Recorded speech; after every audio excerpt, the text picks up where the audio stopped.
Hello, students. Welcome to Deep Apurva classes. Today we are going to start a new chapter, cell structure and functions. Because it is very lengthy and important chapter, so we will try to complete it fast. Okay? So let's start. क्योंकि ये बहुत लेंदी chapter है तो मैं इसे आपको short में समझाऊंगी. Okay? बस आपको मुझे ध्यान से सुनना है और जो इंपॉर्टेंट चीज़ें हैं उसे नोट करना है. ओके? अच्छा बेटा, जितने भी प्लांट्स और एनिमल्स होते हैं वो क्यों हमें अलग दिखते हैं? क्योंकि उनके शेप्स में, साइजेस में, उनके लिविंग हैबिट्स में, उनके हैबिटेट्स में, उनके फूड हैबिट्स में कुछ चेंजेस होते हैं, राइट? इसीलिए जितने भी प्लांट्स और एनिमल्स होते हैं वो हम इसीलिए उनको कंसिडर डिफरेंट कर पाते हैं. ओके? लेकिन वो जितने भी लिविंग ऑर्गेनिज्म होते हैं वो सारे एक सिमिलर थिंग से बने होते हैं. ओके? उनमें एक सिमिलैरिटी होता है. वो सिमिलैरिटी क्या होता है कि वो जितने भी लिविंग ऑर्गेनिज्म हैं वो सारे एक टाइनी यूनिट से बने हैं. ठीक है? दैट इज कॉल्ड सेल और सेल्स. ओके? तो हम क्या समझे? That all living organism that are made up of tiny units are called cells. Okay? अब हम पढ़ेंगे कि डिस्कवरी ऑफ सेल किसने किया था. Okay, so discovery of cell ना बेटा 1665 में रॉबर्ट हुक के द्वारा, जो एक इंग्लिश साइंटिस्ट थे, उनके द्वारा किया गया था. ठीक है? अब इसके पहले कि रॉबर्ट हुक ने क्या ऑब्जर्वेशन किया, सबसे पहले हम जानेंगे कि कॉक का मतलब क्या होता है. ओके? तो कॉक का मतलब होता है ना, मतलब कॉक, तो डिस्कवरी ऑफ सेल में बहुत मदद हुआ उसका. मतलब कॉक से ही हमें पता चला था कि सेल क्या होता है. ठीक है? तो जो कॉक होता है ना बेटा, वो ट्री के जो बार्क होता है उसका एक पार्ट है, that is called cork. Okay? Cork. So अगर हम इंग्लिश में बोले तो cork is the part of the bark of a tree. Okay? और जो याद रखना कि ये जो कॉर्क है ना बेटा, ये एक डेड प्लांट मटेरियल है. क्या है? Dead plant material. ठीक है? And cork which was use in discovery of cell. Okay? Okay, जो रॉबर्ट हुक थे ना बेटा, वो उन्होंने कॉर्क का एक थिन स्लाइस से इन्वेस्टिगेट किया था, उसके स्ट्रक्चर का इन्वेस्टिगेट किया था, कि मतलब उसको माइक्रोस्कोप में देखा था. ओके? कॉर्क के थिन स्लाइस को. ठीक है?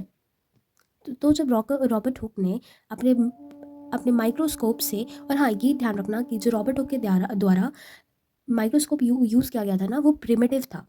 प्रिमिटिव मतलब not so developed and very simple. Okay? So जो रॉबर्ट हुक थे, उन्होंने जब कॉक को माइक्रोस्कोप से देखा, ऑब्जर्व किया, तो उन्होंने ये ऑब्जर्व किया कि उसमें कुछ छोटे छोटे टाइनी कंपार्टमेंट्स हैं. अगर आप फिगर में देख रहे होंगे यहाँ पे, तो आप देख रहे होंगे कि यहाँ पे छोटे छोटे टाइनी कंपार्टमेंट्स हैं जो अंदर से बिल्कुल एम्प्टी है. राइट? रॉबर्ट हुक ने ना बेटा इन स्मॉल कंपार्टमेंट्स को एक स्मॉल रूम की तरह सोचा और इसे नाम दिया था सेल्स. ओके? और उन्होंने ये भी कंक्लूड किया था कि जो कॉर्क है वो छोटे छोटे सेल्स से बना हुआ है. ओके? लेकिन ये याद रखना, जो सेल ऑब्जर्व किया गया था रॉबर्ट हुक के द्वारा, वो एक डेड प्लांट सेल था एंड दैट वाज एम्प्टी, मतलब वो अंदर से खाली था. ओके? एंड एक और चीज़ कि in cell number of tiny structure called organelles. Okay? Cell के अंदर जितने भी छोटे छोटे स्ट्रक्चर है, सब्सटेंसेस है, उसे हम ऑर्गेनल्स कहते हैं. ओके? जो साइंटिस्ट थे ना, उन्होंने इन्वेस्ट किया कि सिर्फ कॉकसेल ही नहीं, यहाँ तक कि जितने भी लिविंग प्लांट हैं उन सारे के पास वो सारे सेल से बने हुए होते हैं. ओके? तो एक दो साइंटिस्ट थे, जर्मन साइंटिस्ट थे. एक का नाम था M J Schleiden and second का नाम था एम जे स्कैवेन. दोनों जर्मन साइंटिस्ट थे. जो एम जे स्केलिडन थे ना बेटा, वो उन्होंने ये सजेस्ट किया कि जितने भी प्लांट्स होते हैं वो सारे सेल्स के बने होते हैं. ओके? उन्होंने उसमें इन्वेस्टिगेट किया जितने भी प्लांट्स हैं, और उन्होंने क्या सजेस्ट किया हमें कि जितने भी प्लांट्स होते हैं वो सारे सेल्स के बने होते हैं. और जो एम जे स्कैवेन थे ना, उन्होंने ये सजेस्ट किया उन्होंने इन्वेस्टिगेट करके कि जितने भी एनिमल्स होते हैं वो सारे सेल्स के बने होते हैं. Okay? This observation led to a theory. और ये जो ऑब्जर्वेशन था दोनों जर्मन साइंटिस्ट के द्वारा, M J Schleiden and M J Schwann के द्वारा, ये एक सेल थ्योरी में कन्वर्ट हो गया. ओके? तो सेल थ्योरी क्या था? Cell theory, all living organism are composed of cells and their products. जितने भी लिविंग ऑर्गेनिज्म हैं वो सेल्स और उसके प्रोडक्ट्स से बने हुए होते हैं, उसके प्रोडक्ट्स से कंपोज्ड हुए रहते हैं. Okay? And second one is all cells arise from pre existing cells by cell division. In simple words, all cells are come from another living organism cells. Okay? मतलब जितने भी न्यू सेल बनते हैं वो दूसरे लिविंग ऑर्गेनिज्म के cell से by the process of cell division, जो हम आगे वाले चैप्टर में पढ़ेंगे कि क्या होता है सेल डिवीजन, तो उस वाले प्रोसेस से न्यू लिविंग ऑर्गेनिज्म बनते हैं. ओके? न्यू सेल बनते हैं। सो दो सेल थ्योरी, पहला क्या था कि जितने भी लिविंग ऑर्गेनिज्म है वो सारे एक वो सारे सेल और उसके प्रोडक्ट से कंपोज्ड हुए हैं, उससे बने हुए हैं।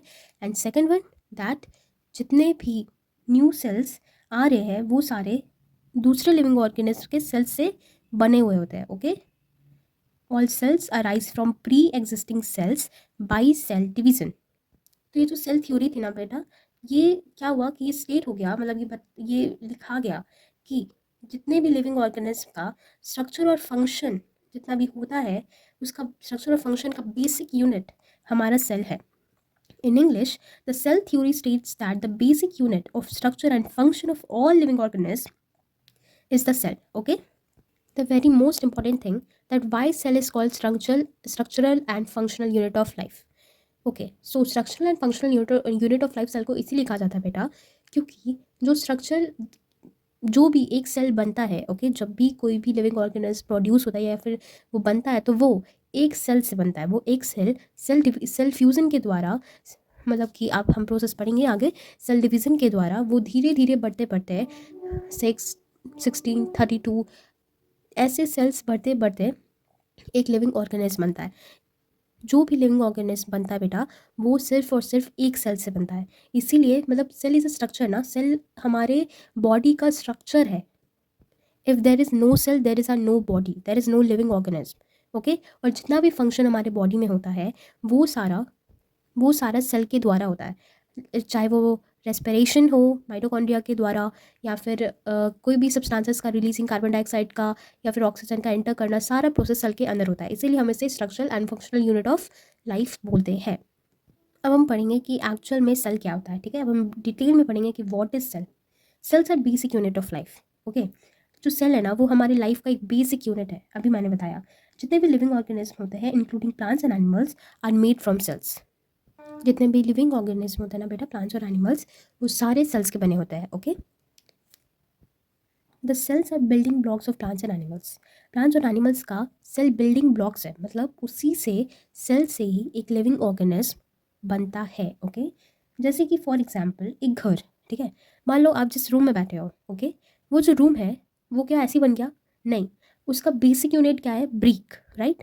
एक ब्रिक जब हम बहुत सारे ब्रिक के साथ लगाए फिर हम वो एक रूम बना, फिर जब वो एक रूम, वैसा ही रूम जब हम बहुत सारा बनाए फिर वो एक बिल्डिंग बना, हाउस बना, राइट। तो वही चीज़ सेल के द्वारा होता है।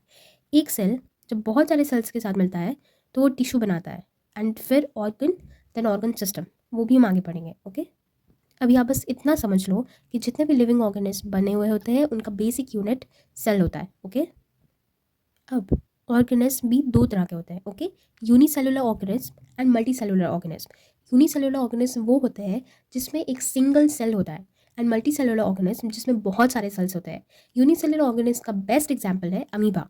If you see amoeba, if you see amoeba, it consists of only one cell. And the best example of multicellular organism, that is human. Okay, that human is made of multicellular cells. बहुत सारे cell से बने हुए होते हैं human.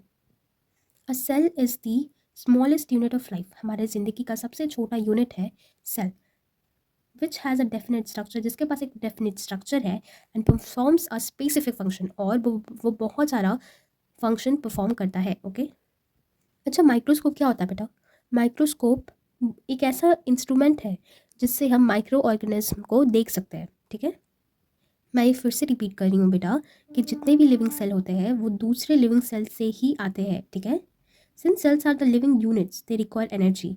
क्योंकि cell एक living unit है इसलिए उसे एनर्जी चाहिए होती है। तो the cell operate their energy by burning food like glucose in the process of respiration. जो तो सेल क्या करता है ना, अपना एनर्जी कैसे ऑप्टेन करता है? By the burning of food like glucose in a process called respiration. Okay, अब ना सेल्स भी दो टाइप्स के होते हैं, पहला प्लांट सेल एंड दूसरा एनिमल सेल।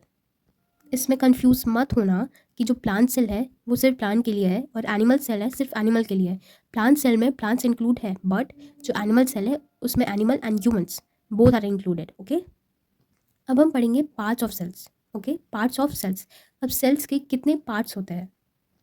हर एक सेल के पास बहुत सारा नंबर ऑफ पार्ट्स उसमें प्रेजेंट होता है। ओके, कुछ पार्ट्स हमें सिर्फ और सिर्फ प्लांट सेल में मिलते हैं और कुछ पार्ट सिर्फ एनिमल सेल में प्रेजेंट होता है। ओके, कुछ बेसिक पार्ट्स है जो एनिमल सेल और प्लांट सेल दोनों में प्रेजेंट होता है, जैसे सेल मेम्ब्रेन जिसे हम प्लाज्मा मेम्ब्रेन भी कहते हैं, cytoplasm liquid like jelly structure जो एक जेली स्ट्रक्चर होता है जो सेल को अंदर से फिल करता है, ठीक है, एंड न्यूक्लियस, न्यूक्लियस के पास पूरा सेल का कंट्रोल होता है। ओके, अब हम वो सारे पार्ट्स के बारे में बात करते हैं जो सिर्फ और सिर्फ प्लांट सेल में प्रेजेंट होता है, जैसे कि cell wall, chloroplast and large vacuole. Okay, अब हम एक एक करके सबको पढ़ेंगे कि सारे पार्ट्स का डिफाइन पढ़ेंगे, वो क्या होता है, कैसे फंक्शन करता है, कि उसका काम क्या है, ठीक है। तो हमारा पहला पहला क्या है, पहला है हमारा cell membrane and plasma membrane. Okay, आपको पता है जितना भी सेल होता है ना वो सारे एक थीन शीट से कवर्ड होते हैं जिसे हम सेल मेम्ब्रेन कहते हैं। ओके, एंड जितने भी पार्ट्स होते हैं सेल्स में वो सारे सेल मेम्ब्रेन के अंदर एग्जिस्ट करते हैं। ओके, जो सेल मेम्ब्रेन है वो जितने भी लिविंग पार्ट है सेल के वो सारे को क्लोज करके रखता है। ओके, और ये जो सेल मेम्ब्रेन है ना ये सेल को प्रोटेक्ट भी करता है और एक शेप भी देता है सेल को, और एक दूसरे सेल को एक से दूसरे से सेल को अलग करता है। ओके, एक सेल से दूसरे सेल को अलग करता है, it protects, it gives shapes. Okay, the cell membrane controls the movement of substances into the cell and out of the cell. जो सेल मेम्ब्रेन है ना बेटा ये सारे सब्सटेंसेस का मूवमेंट कंट्रोल करता है। ऐसा समझ लो, चलो मैं आपको एक एग्जांपल देती हूँ। एक महल है, ठीक है, एक पैलेस है जहाँ पे राजा है न्यूक्लियस, और जो मंत्री खड़े होते हैं ना, सॉरी सिपाही जो खड़े होते हैं ना गेट के पास, वो है हमारा सेल मेम्ब्रेन। ओके, तो जब सेल मेम्ब्रेन जब तक न्यूक्लियस से ऑर्डर नहीं लेता है तब तक वो अपना दरवाज़ा नहीं खोलता है। वही चीज़ सेल मेम्ब्रेन काम करता है। सेल मेम्ब्रेन कंट्रोल करता है सारे मूवमेंट को कि कौन सब्सटेंस अंदर आ रहा है, कौन बाहर जा रहा है, सारी चीज़ें सेल मेम्ब्रेन कंट्रोल करता है। Okay, cell membrane has tiny pores. Cell membrane में कुछ छोटे छोटे पोर्स भी होते हैं। कुछ dissolved substances such as food, glucose and oxygen can enter into the cell, whereas the waste products such as carbon dioxide can go from the cell through the pores of the cell membrane. Okay, जो cell के अंदर छोटे छोटे pores होता है ना बेटा, उससे ऑक्सीजन और ग्लूकोज एंटर करता है सेल के अंदर, और जो भी वेस्ट प्रोडक्ट्स होते हैं लाइक कार्बन डाइऑक्साइड वो सेल के अंदर बाहर जाता है through the pores of the cell membrane. Cell membrane के पोर्स से, छोटे छोटे होल से होते हुए, ठीक है, it separate the cell from one another also from the surrounding medium. मैंने आपको अभी भी बताया कि एक सेल से दूसरे सेल को अलग करता है cell membrane. Okay, and the most important thing, it is a living part of the cell. Okay, now our second one is cytoplasm. Cytoplasm क्या है बेटा, साइटोप्लाज्म ना एक ट्रांसपेरेंट जेली लाइक मटेरियल है जो सेल को अंदर से फिल करता है। ओके, सेल को अंदर से फिल करता है between nucleus and cell membrane. ये एक तरह का केमिकल फैक्ट्री है, क्योंकि जितने भी न्यू सब्सटेंसेस बनते हैं ये सारे सेल के अंदर बनते हैं साइटोप्लाज्म में, ठीक है, और जो भी एनर्जी रिलीज होता है, स्टोर होता है, वो सारे साइटोप्लाज्म के ही द्वारा होता है। Most of the chemicals reactions which keep the cell alive take place in the cytoplasm. बहुत सारे मतलब अधिकतर केमिकल रिएक्शंस जितने भी होते हैं जो सेल को जीवित रखता है वो सारे साइटोप्लाज्म में ही टेक प्लेस होता है, मतलब कि साइटोप्लाज्म में ही होता है। ओके, इट हैज़ और contents many tiny structures in it, और ये बहुत सारे टाइनी स्ट्रक्चर्स अपने अंदर प्रेजेंट रखता है, ठीक है, अपने अंदर कंटेंट करके रखता है ये बहुत सारी tiny structures like mitochondria, ribosomes, chloroplast, बहुत सारी चीज़ें। ओके, अब हम थर्ड पॉइंट की बात करते हैं, that is nucleus. Nucleus is a large spherical organelle present in all cells. हर एक सेल में न्यूक्लियस प्रेजेंट होता है, और जो न्यूक्लियस होता है ना वो बहुत बड़ा और गोल सा ऑर्गेनल है जो सेल के अंदर प्रेजेंट होता है, ठीक है। एनिमल सेल में जो न्यूक्लियस प्रेजेंट होता है वो याद रखना, ये बहुत इंपॉर्टेंट पॉइंट है कि जो एनिमल सेल में न्यूक्लियस हमेशा सेंटर में प्रेजेंट होता है, और प्लांट सेल में जो न्यूक्लियस होता है वो साइड में प्रेजेंट होता है। क्यों? क्योंकि जो प्लांट सेल होता है उसमें बहुत बड़ा सा वैक्यूल होता है जिसके वजह से जो न्यूक्लियस होता है वो साइड में हो जाता है, लेकिन एनिमल सेल में न्यूक्लियस हमेशा सेंटर में होता है। ओके, आपको मैं पिक्चर भी दिखा सकती हूँ, वेट, देखो ये है एनिमल सेल, इसमें ये न्यूक्लियस कहाँ प्रेजेंट है, एकदम बीच में, एंड ये है आपका प्लांट सेल। यहाँ पे क्योंकि बड़ा वैक्यूल होने की वजह से ये जो न्यूक्लियस है ये साइड में आ गया है। Okay, nucleus is the largest organelle in a cell. Cell में सबसे बड़ा ऑर्गेनल न्यूक्लियस होता है। It can easily seen with a microscope. ये माइक्रोस्कोप से बहुत आसानी से दिख जाता है क्योंकि ये बहुत बड़ा होता है। Okay, it is separated from cytoplasm by a membrane called nuclear membrane. ये साइटोप्लाज्म में से अलग होता है with the help of a boundary that is called nuclear membrane. Okay, nucleus controls all the activities of cell. जितने भी cell के अंदर एक्टिविटीज़ होते हैं वो सारा कौन कंट्रोल करता है? Nucleus. Okay, nucleus like a master, okay, of a cell. And बेटा, who discovered the nucleus? It was first discovered by Robert Brown in 1831. Okay, and the liquid present in nucleus is called nucleoplasm. What is called? Nucleoplasm. Okay. अच्छा बच्चा, आपको पता है कि inheritance मतलब क्या होता है? नहीं पता? कोई बात नहीं, अब आप जान जाओगे. जो भी पेरेंट्स होते हैं उनके जो भी क्वालिटीज़ होते हैं, जब वो उनके ऑफस्प्रिंग्स पे ट्रांसफ़र होते हैं, that qualities, I mean the transfer of qualities from the parents to their offsprings is called inheritance. Okay, और जो न्यूक्लियस होता है वो बहुत बड़ा रोल प्ले करता है इस इनहेरिटेंस में. ओके, लेकिन मैम ये होता क्या है? ओके, तो अब मैं बताती हूँ ये एक्चुअल में होता क्या है, कैसे न्यूक्लियस बहुत बड़ा रोल प्ले करता है इनहेरिटेंस में. ठीक है, जो न्यूक्लियस होता है ना बेटा, वो एक थ्रेड लाइक स्ट्रक्चर उसमें होता है, that is called chromosomes. Okay, nucleus contains thread like structure called chromosomes, and in that chromosomes it contains DNA. Okay, deoxyribonucleic acid that is made up of genes. And जब जो chromosomes होते हैं ना बेटा, जो न्यूक्लियस में present होते हैं, ओके, वो क्रोमेटीन में बदल जाते हैं during reproduction. Okay, during the process of reproduction the chromosomes becomes chromatin. How? Let me show you. Okay, see here. Okay, so see, this is a nucleus. Okay, this boundary is called nuclear membrane. Okay, and here is the nucleus. Okay, here is what? Nucleus. Here is nucleus, and इस nucleus के बीच में present होते हैं like इस type के thread like structure, that is called chromosomes. Okay, and ये chromosomes जब like इस तरह से ये थ्रेड टाइप्स है, ठीक है, but during the process of reproduction बेटा ये क्रोमेटीन्स में चेंज हो जाते हैं in a pair. Okay, like that. Okay, ये बन जाते हैं chromatin during the reproduction. And आपको पता है बेटा, different species have different number of chromosomes, और जितने भी अलग अलग प्रजाति जो है वो अलग अलग टाइप्स के अलग अलग डिफरेंट नंबर्स ऑफ क्रोमोसोम्स उसमें होते हैं. जैसे मान लो अगर ह्यूमंस में देखें तो ह्यूमंस में टोटल 46 क्रोमोसोम्स होते हैं, 23 इन पेयर्स. ओके, हाँ, एक बहुत इंपॉर्टेंट टॉपिक है बेटा कि ह्यूमन बींग्स में जितने भी सेल्स होते हैं, ठीक है, वो 46 क्रोमोसोम्स होते हैं उसमें present. Okay, and 23 in pairs. But in human being in their gametes, I mean I am talking about their sex cells, उसमें सिर्फ 23 क्रोमोसोम्स होते हैं. ओके, ये क्यों होता है ये भी मैं आपको बताती हूँ.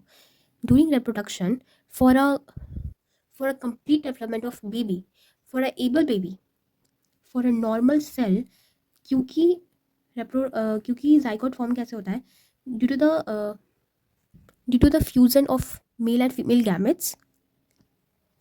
तो बेटा जब 23 क्रोमोसोम्स जब फ्यूज़ करेंगे तो एक 46 क्रोमोसोम्स बनेंगे, that is 23 in pairs. So जो सेल होगा that is normal. Okay, I mean that cell is normal if in a sex cells there is 46 chromosomes and 46 chromosomes, then a abnormal baby, I mean abnormal cell is formed. That is why in gametes of male and females, only in gametes there only 23 chromosomes are present. Okay, now comes to the topic that nucleus is also contains a tiny round structure called nucleus. What is called? Nucleolus. So what we studied, that nucleus containing chromosomes, and nucleus is bounded by a membrane called nuclear membrane. Okay, पर ये बहुत important है कि जो red blood cell होता है ना बेटा, उसमें न्यूक्लियस प्रेजेंट नहीं होता है.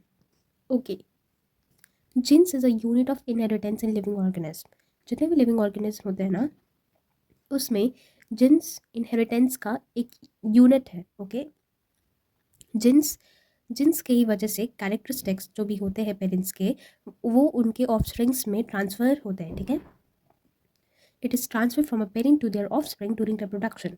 It control the transfer of inheritance, और ये इनहेरिटेंस के ट्रांसफ़र को भी कंट्रोल करते हैं कौन? Nucleus, okay. So our our next is protoplasm. Protoplasm क्या होता है बेटा? All the living matter in a cell is called protoplasm. जितने भी लिविंग मैटर हमारे सेल में प्रेजेंट होते हैं उन्हें हम प्रोटोप्लाज्म कहते हैं, okay. It is a liquid substance which is present inside the cell membrane. ये एक तरह का लिक्विड सब्सटेंस होता है, जो सेल मेम्ब्रेन के अंदर प्रेजेंट होता है। आई एम सो सॉरी बेटा, मैंने एक पॉइंट छोड़ दिया आपको बताना कि जो 46 क्रोमोसोम्स प्रेजेंट होता है ना, दैट इज़ 46 इज कॉल्ड, जिसमें भी 46 क्रोमोसोम्स होते हैं ना बेटा, that cell is called haploid cell. And जिसमें भी सॉरी एक्चुअली जितने भी 23 क्रोमोसोम्स प्रेजेंट वाले सेल होते हैं ना बेटा, that is called haploid. And जिसमें 46 क्रोमोसोम्स प्रेजेंट वाले सेल होते हैं, that is called diploid cell, okay. Okay, एक और पॉइंट कि मैं आपको बता देती हूँ कि जीन्स एक्चुअल में होता क्या है, ठीक है, एंड व्हाट इज डीएनए। यहाँ पे अच्छे से देखना, ठीक है। सी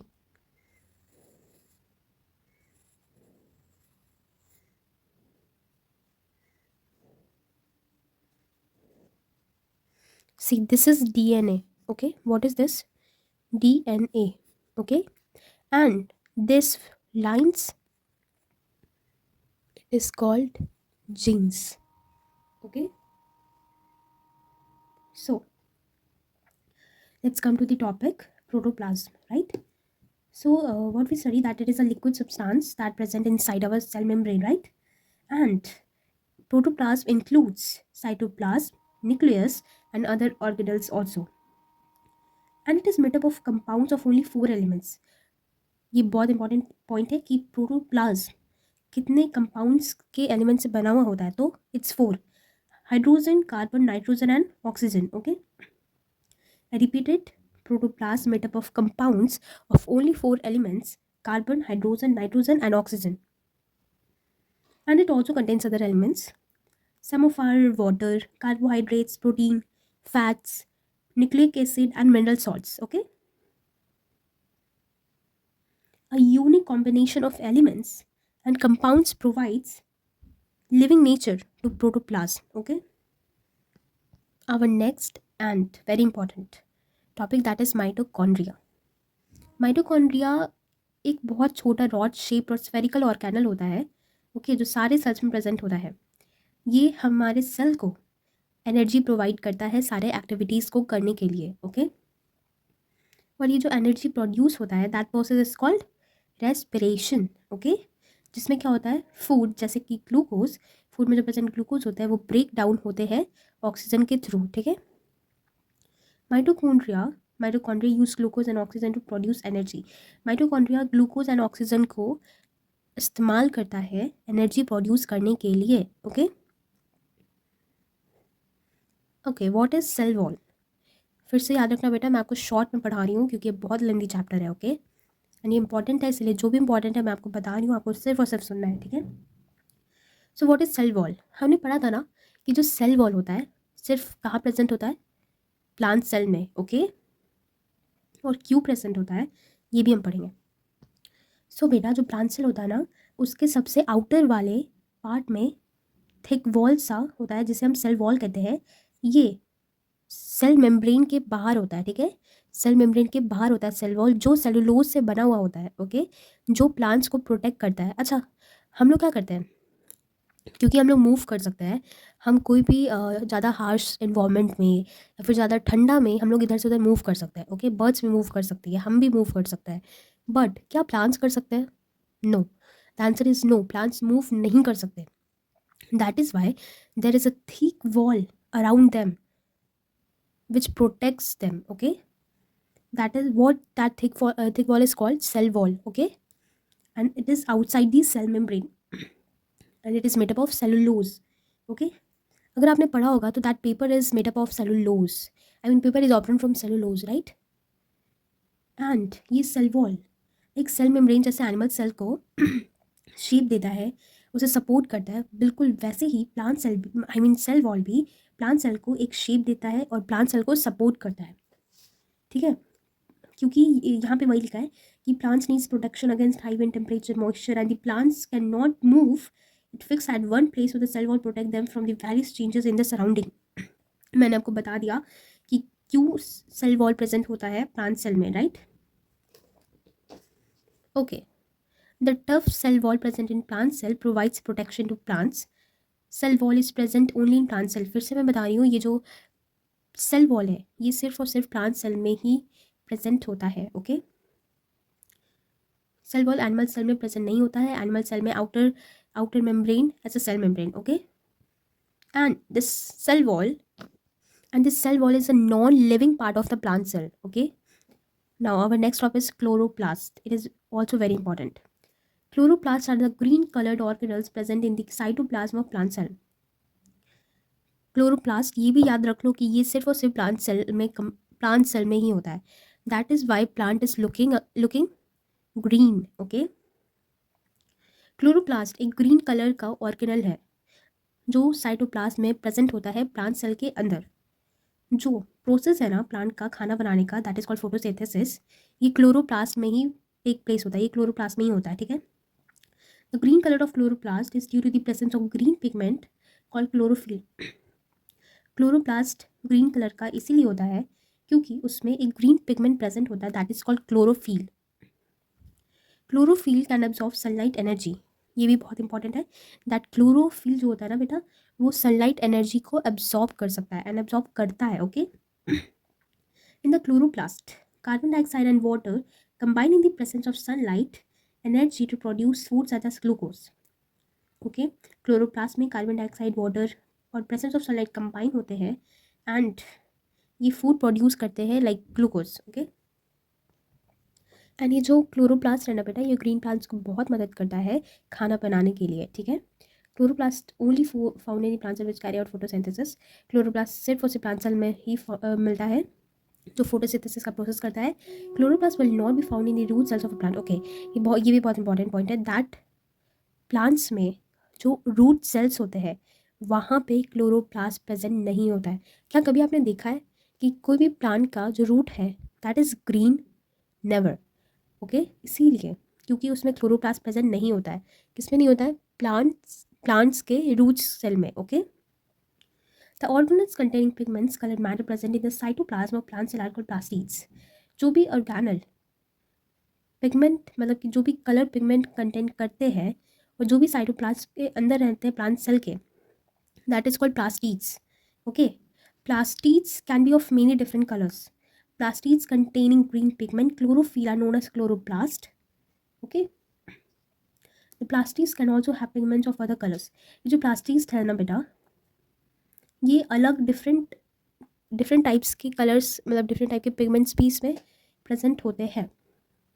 जैसे कि फॉर एग्जाम्पल टोमेटोज का रेड कलर होता है due to presence of plastids having red pigment, okay, in the cytoplasm of its cells. अच्छा, आपने फ्लावर्स को देखा है, वो कभी ग्रीन होता है, मतलब पता नहीं होता होगा, बट वो पिंक या फिर येलो ऑरेंज इस टाइप का होता है। क्यों? क्योंकि फ्लावर्स में डिफरेंट कलर्स क्यों प्रेजेंट होता है?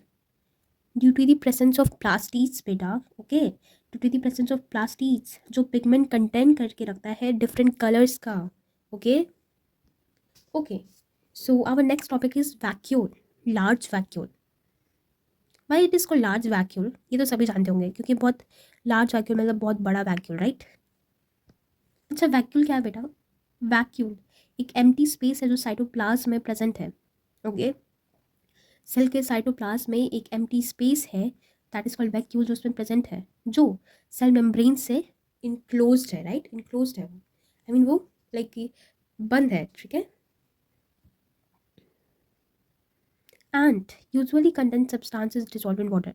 एंड जो वैक्यूल है वो सारी सब्सटेंसेस अपने अंदर कंटेन करके रखता है जो आराम से पानी में घुल सकता है, okay. It appears as an empty space, अभी मैंने बताया। All the plant cells have a large vacuole, अभी मैंने बताया कि large vacuole chloroplast and cell wall is only present in plant cell. Okay, and ये जो वैक्यूल है ना बेटा, ये एक लिक्विड से फिल्ड है, and that liquid is called cell sap. What that liquid is called? Cell sap. Okay, जो घुले हुए शुगर और एंड सॉल्ट्स को कंटेन करके रखता है. ठीक है, जो वैक्यूल का फंक्शन है सेल में वो क्या है कि वो बहुत सारे सब्सटेंसेस को अपने अंदर स्टोर करके रखता है, इंक्लूडिंग वेस्ट प्रोडक्ट्स. जो भी सेल के वेस्ट प्रोडक्ट्स होते हैं उनको, ठीक है, उनको भी. जितने भी प्लांट सेल्स होते हैं बेटा, उनके पास वैक्यूल्स होता ही होता है, लेकिन कुछ, मतलब बहुत कम मात्रा में, बहुत कम परसेंटेज में कुछ ऐसे एनिमल सेल होते हैं जिनके पास वैक्यूल्स होता है. But in animal cell, if it is present, it is very very very small vacuole. Okay, you can see in picture also that how is it so, how it is so small, right? As beta we complete our all parts of cell, now we are talking about what is the complete animal cell. Okay, what is the complete structure of animal cell? अब एकदम ध्यान से सुनना बेटा, ठीक है, एकदम ध्यान से सुनना. A cell consists of jelly-like material enclosed in a thin membrane. The jelly-like material which fills the cell is called cytoplasm. Okay, एक सेल के अंदर जेली लाइक मटेरियल होता है जो सेल को अंदर से भरता है, that is called what? That is called cytoplasm. Okay, जो सेल मेम्ब्रेन से इनक्लोज्ड होता है. जो साइटोप्लाज्म का फंक्शन क्या है बेटा? कि is to carry out all the activities of the life process और मेटाबॉलिज्म. ओके, साइटोप्लाज्म का फंक्शन क्या है? ये जितनी एक्टिविटीज़ है ये कैरी करता है. ओके, ये उस लाइफ प्रोसेस करता है. The thin outer covering of the cell is called cell membrane. जो भी सेल होते हैं उसके बाहर वाले आउटर मेम्ब्रेन, जिससे सारे पार्ट्स अंदर इंक्लूज होते हैं, that membrane is called cell membrane. And what is the function of cell membrane बेटा? That it controls the movement of substances. Okay, that what materials which go into the cell and go out from the cell. Okay, and the cell membrane also protects the cell and it also gives shapes to the cell. Okay, and a large floating body usually in the center of a cell which is called the nucleus. और वो बहुत बड़ा एक floating body जो cytoplasm में float कर रहा होता है, दैट इज न्यूक्लियस, जो बहुत बड़ा होता है, जिसे हम आराम से माइक्रोस्कोप से देख सकते हैं. Okay, that is called what? That is called nucleus. What is the function of nucleus? Is to control all the activities of cell, like cell growth, cell division. Okay, then nucleus contains a tiny round structure, that is what is called nucleolus. Okay, what is called nucleolus. Okay, and a fibrous material called chromatin. It also has a nuclear membrane on the outside. Okay, nucleus is surrounded by a nuclear membrane. Chromatin forms chromosomes during reproduction or during cell division. Okay,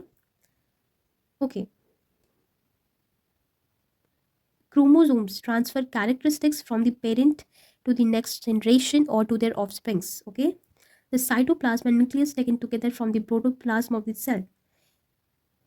Nucleus and cytoplasm जब हम साथ में लेते, that when we take together, that form of the cell, that is called protoplasm. Okay, protoplasm is a living material of a cell. जो mitochondria, okay, mitochondria present होता है हमारे cell में, उसका फंक्शन क्या है बेटा? that it gives energy by the process of respiration. Okay, it releases energy and stored energy from food. Okay, and mitochondria is also called powerhouse of the cell. Why it is called powerhouse of the cell? अगर ये question आ गया तो हम क्या लिखेंगे? Because mitochondria produce energy from food. Okay, the singular of mitochondria is mitochondrion.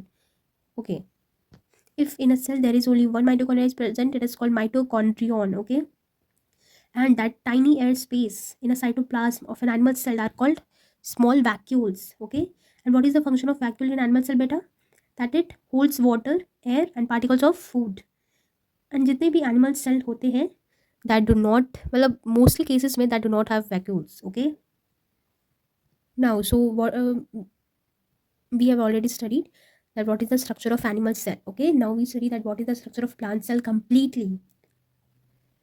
Okay, as usual, as the same as plant cell also contains a jelly-like structure and jelly-like transparent material, that is called cytoplasm, that is enclosed with a thin membrane, that is called cell membrane, that it protects the cell. Okay, there is a large floating nucleus in the cytoplasm. Okay, the nucleus contains nucleus and chromatin. It is surrounded by a nuclear membrane. It also has mitochondria as animal cell have, and it's also releases energy and cell membrane, which thin and outer part of the cell. Okay, the cell wall is made up of cellulose. Okay, and cell wall protects the plant cell, give it a fixed shape, and make it rugged. Rugged it means strong. Okay, even the single-celled organism like bacteria have cell wall around them. Okay, and the most important, that cell wall is not present in animal cell. It is only present in plant cell. Okay, the plant cell have chloroplast and vacuoles. Okay, so okay, now that important, very important, that what is the comparison of, what is the differences between plant cell and animal cell. So first of all, we see some similarities. Okay, so plant cell and animal cell have a cell membrane or plasma membrane, as I told in firstly also. Okay, uh, animal cell and plant cell have cytoplasm. Animal cell and plant cell have a nucleus and nuclear membrane. Plant cell and animal cell have mitochondria. Okay, I already told you what is the function of mitochondria, nucleus, nuclear membrane, cell membrane, all. Okay, okay. Then now, that what is the main differences between plant cell and animal cell. Plant cell, a plant cell has cell wall around it. Plant cell has a outer membrane. What is that called? Cell wall. An animal cell does not have a cell wall around it. Okay, a photosynthetic plant cell has chloroplast in it. Other plant cell have different plastics in them. Plant cell have a chloroplast, but an animal cell does not have a chloroplast or other plastids. Okay, the plant cell has a large vacuole in it. That is why in a plant cell the nucleus is in side. Okay, an animal cell has usually no vacuole. Only some animal cell have small vacuoles. Okay, the various parts of a cell are colorless and hence difficult to distinguish. जो cell के जितने भी parts हैं वो colour, बहुत सारे ऐसे parts हैं सेल के अंदर जो कलरलेस है, तो ये बहुत डिफिकल्ट हो जाता है कि उन्हें हम अलग अलग कैसे करें. So in order to see the plant and animal cell with the microscope, they are stained with dyes. इसीलिए हम एनिमल सेल और प्लांट सेल को देखने से पहले हम उसमें कुछ डाइस कलर यूज़ करते हैं. The dyes stain the various parts of a cell with different colors, due to which these parts can be seen more easily under the microscope. और इन डाइस के कारण जो है ना बेटा, इन डाइस के कारण हम आराम से प्लांट सेल और एनिमल सेल के पार्ट्स को आइडेंटिफाई कर सकते हैं और यह माइक्रोस्कोप में आराम से दिख जाता है. Thus, staining of plant and animal specimens is done to identify the different components of a cell easily through the microscope. तो ये जो हम डाइज यूज़ करते हैं बेटा, स्टेन्स यूज़ करते हैं प्लांट सेल और एनिमल सेल को आराम से उसके कंपोनेंट्स को आइडेंटिफाई करने के लिए through the microscope. Okay, stains का यूज़ करके हम आराम से उनके पार्ट्स को आइडेंटिफाई कर सकते हैं. ठीक है, कुछ कॉमन डाइज और स्टेन्स के नाम हैं, जैसे like dilute iodine solution, methylene blue solution, safranin. Okay, these points in mind will now describe the whole pencil. ये सारे पॉइंट्स को अपने दिमाग में अच्छे से रखना. एंड वन मोर पॉइंट बेटा कि the material which makes up the nucleus of a cell is called nuclear material. Okay, जो भी एक सेल के न्यूक्लियस को बनाने में जो मटेरियल यूज होता है that is called nuclear material. Okay, and you can see a picture बेटा that this is a cell of onion peel. Okay, and it is a type of plant cell, and you can easily see the nucleus because it is large, right? And in this you can see that this is a cell of our human cheek, and it is a type of animal cell. You can easily see that this is a cell membrane, and it is a nuclear membrane. It is a cytoplasm, and there is a nucleus. You can see that this purple dots, it is called nucleus, right? So what we see, cell membrane, nucleus, cytoplasm in the human cheek. But are you seeing there is any cell wall in human cheek? No, because in animal cell there is no cell wall present and there is no chloroplast present. Okay, so आज के लिए इतना ही बेटा. अब हम next video में आगे का टॉपिक्स कवर करेंगे. ठीक है, कि वरना ये वीडियो बहुत लेंदी हो जाएगा और आपको देखने का मन नहीं करेगा. So thank you so much for watching and